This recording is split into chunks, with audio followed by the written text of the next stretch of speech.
Okay mga kababayan, Chris Ulo po at welcome back po ulit dito sa ating YouTube channel. Okay, ito mga kababayan, mga ka-analyze, pag-usapan ho natin itong si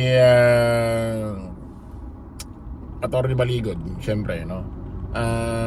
Isa sa pinaka-controversial ho na ibinulgar ho ni Atty. Baligod at nung kasama niyang mga 18 ex-marine or ex-sundalo sa kanyang press con. Itong isinuwalat ho nila na kung saan ito raw si dating Antonio Trillanes at Secretary Boying Rimulya that time sa ano pa siya, Department of Justice, no? At itong mga investigador na mga taga-ICC ay nag-meeting. Papakinggan natin to mga kababayan. Trillanes itinanggi, Rimulya umamin sa pakikipag-usap sa mga investigador ng ICC. Mariing itinanggi ni dating Senador Antonio Trillanes IV na may naganap na mga pagpupulong kaugnay ng International Criminal Court or ICC sa panayam sa kanya ni broadcaster journalist Jessica Soho noong March 1, 2026. Nang tanongin siya hingil sa aligasyon ng 18 dating sundalo tungkol sa umano'y sikretong pakikipagpulong sa mga ICC investigator, diretsahan ang kanyang sagot. Wala pong mga ganyang mga meetings ang ginawa kasi nila kung ngayon ay nasa hot water si Saldico, parang madampi ang kalang ni Saldico, parang nasa impyerno ka na. Iginit ni Trillanes na walang katotohanan ang paratang na may naganap na koordinasyon o pagpupulong sa ICC. O tinanggi ho yan ni dating Senador Antonio Trillanes. Kasi alam naman natin mga kababayan, itong si Atty. Baligod at itong ipinresenta niya sa kanyang press con na 18 ex-marine or ex-sundalo, ay alam naman natin napakaraming katanungan, butas, maraming mga questionable, according ho yan sa mga netizen, mga nagbibigay ho ng iba't ibang opinion ho ng mga politiko, mga abogado na nasa social media. Yung mga ginagawa ho ni Atty. Baligod na kung saan ay ini-interview siya ng iba't ibang news anchor, radio commentator, radio broadcaster sa iba't ibang TV news network, ay napakaraming butas. Dumarating nga sa punto na kung saan ay namamati na ho siya ng kausap niyang mga news anchor. Tulad ho ng Kalated Pylon, may butas din ho yung kay Laila de Lima, na kung saan ay nakapagbigay daw ho ng mali-mali ang pera or envelope na puno rin ho ng pera. Pero isa ho sa pinaka-controversial, ito hong sinabi ng grupo ni Atty. Baligod at 18 ex-marine na itong araw si Secretary John Vic Rimulya ng DOJ that time, dating Senador Antonio Trillanes at mga investigador ho ng ICC ay nag-meeting sila. Itinanggi ho ng Senador Antonio Trillanes. Pero mukhang tumama ho rito mga kababayan itong grupo ho ni Atty. Baligod. Doon lang naman ho sa issue na yan, kasi nagawang itanggi ni Senador Antonio Trillanes, pero ito hong si Secretary Boying Rimulya that time ng DOJ na ngayon ay ombudsman na, ay inamin. Naku po, ano kaya reaction dito ni Senador Antonio Trillanes? Basahin natin to. Boying Rimulya, totoong naipag-usap ako, ngunit kinabukasan ng March 2, 2026, mismong si Ombudsman Jesus Crispin Rimulya ang umamin na nagkaroon sila ng pag-uusap ni Trillanes noong 2025 at ipinakilala sa kanya dalawa ang personal ng ICC. Naku po, di lumalabas para talagang itong si dating Senador Antonio Trillanes tinulungan itong mga investigador ng ICC para makapasok rito at may mga makausap na kung sino-sino. Naku po, ano ni Rimulya, totoo yun na ipag-usap ko kay Trillanes. Pinakilala niya sa akin na yung ICC, dalawang personnel ng ICC, kasi nga meron kaming usapan na ang testigo ay dapat protektahan. Dagdag pa niya, sinabi ko, nakausap ko, ano ngayon? Question mark. Tapos na ata yung pangyayari noon 2025 nung nakausap nung kinausap namin after March. Ayon kay Remulla, naganap ang pag-uusap matapos maihatid sa dahig si dating Pangulong Rodrigo Roa Duterte. Noong unang pagtanggi noong 2025, matatandaan noong March 2025 ay pagdinig ng Senate Panel on Foreign Affairs ay pinagmunuan ni Senador Amy Marcos. Mariing tinanggi noon ni Remulla bilang Justice Secretary na may anumang komunikasyon o tulong ang pamahalaan sa ICC. Aniya noon, we did not assist the ICC. We never had the contact with them. The investigation that they conducted was through their own methods. We did not in any way assist them. Naku po.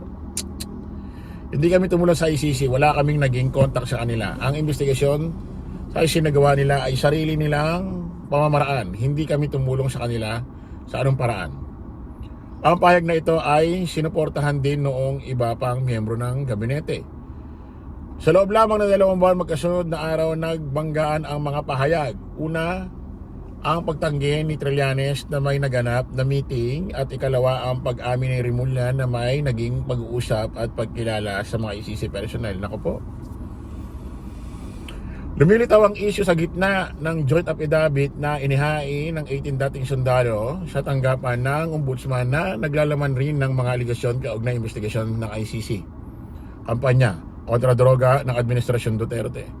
Dahil dito muling nabuhay ang mga tanong, ano ang eksaktong saklaw ng naging pag-uusap?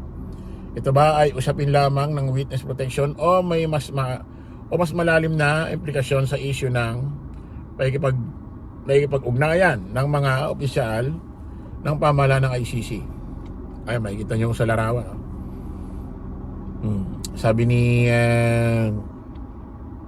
dating Senador Antonio Trillanes sa bandang taas, wala po mga ganyang mga meetings. Ang ginawa kasi nila, como nasa hot water si Saldico, parang madampian lang ni Saldico, parang nasa impyerno ka na. Sa baba naman, totoo yun. Sabi ni Ombudsman Remulla, dating sekretary ng DOJ. Totoo yan, pag-usap ako kay Trillanes. Pinakilala niya sa akin yung dalawang ICC, yung dalawang personal na ICC. Kasi nga, meron kaming usapan na ang testigo ay dapat protektahan.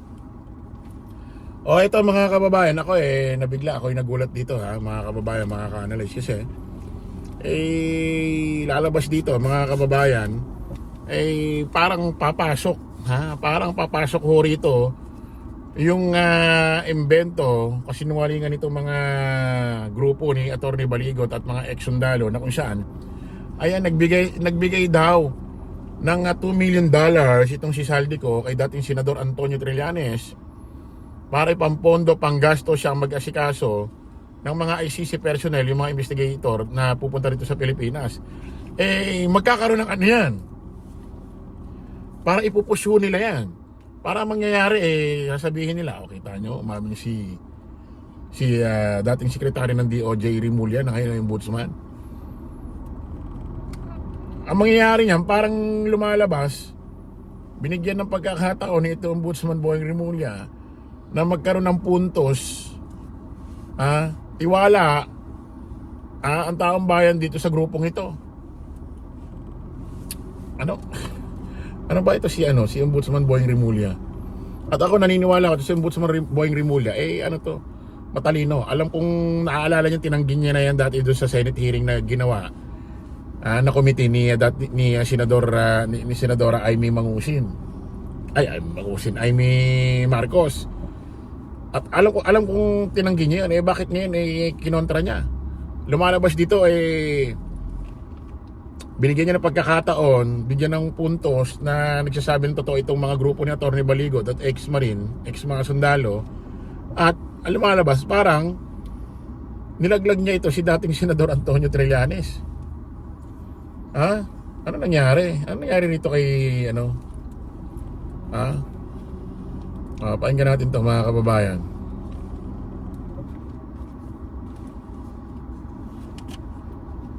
Inamin ni Ombudsman Jesus Crispin Remulla ang Hindi lang ho i-bluetooth ho natin.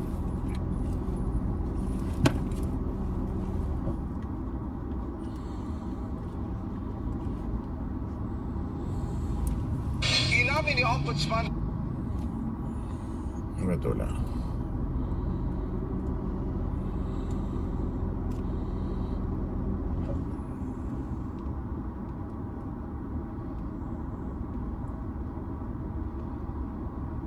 Inamin ni Ombudsman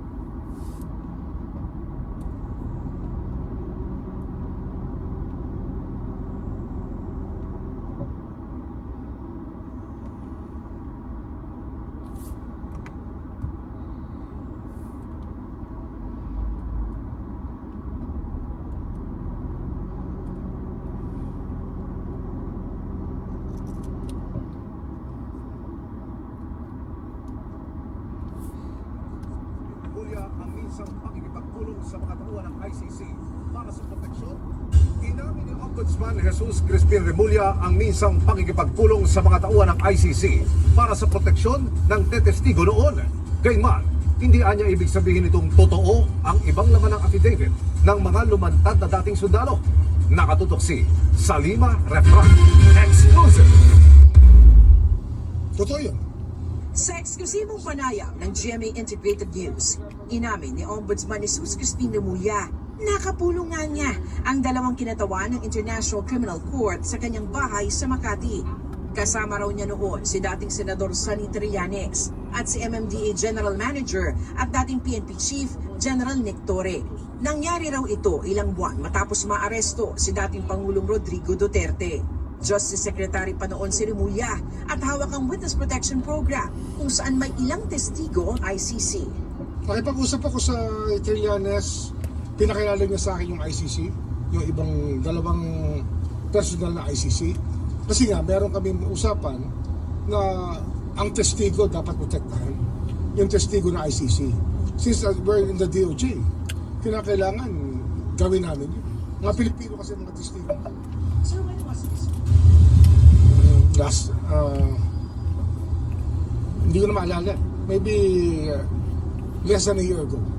Ang nasabing pulong binanggit sa joint affidavit ng 18 dating sundalo na naging empleyado raw. Oh, ayan mga kababayan, mga ka-analyze, according ho dito kay dating sekretary ho ng DOJ, ngayon ang Ombudsman Boying Remulla, ay inamin niya, totoo, nagkaroon ng meeting. Ha? Inamin niya, pinatotohanan niya ho itong in-expose sa kanila ho ng dating mga sundalo, yung 18 ex-marine at ang abogado, ito si Atty. Baligod. Pero hindi naman daw porque totoo yan, ay hindi naman daw ibig sabihin lahat ng nasa affidavit or statement ay totoo. Eh kaso nga lang, si Boying Remulla, inamin mo na yan, lalabas, nagsasabi ng mga totoo itong mga ito. Diba? Ano ba talaga si Boying? Saan ka ba talaga kampe? Sa Administrasyong Marcos o sa Duterte? Oh, nako po. Naalala ko tuloy yung 2016 na kung saan sino ba yung sinusuportahan nyo nun na presidente, pero ilang linggo na lang nag-withdraw kayo, sumuporta kayo kay Digong sa tinatakbo niyang pagka-presidente. Meron kayo unang sinusuportahan nun, hindi ko maalala basta meron una. Then bigla kayong umatras, ilang linggo na lang, botohan na, nagdigong kayo. Ay, kayo na humusga dito mga kababayan. Kita-kita ulit tayo sa panibagong vlog. Bye-bye po.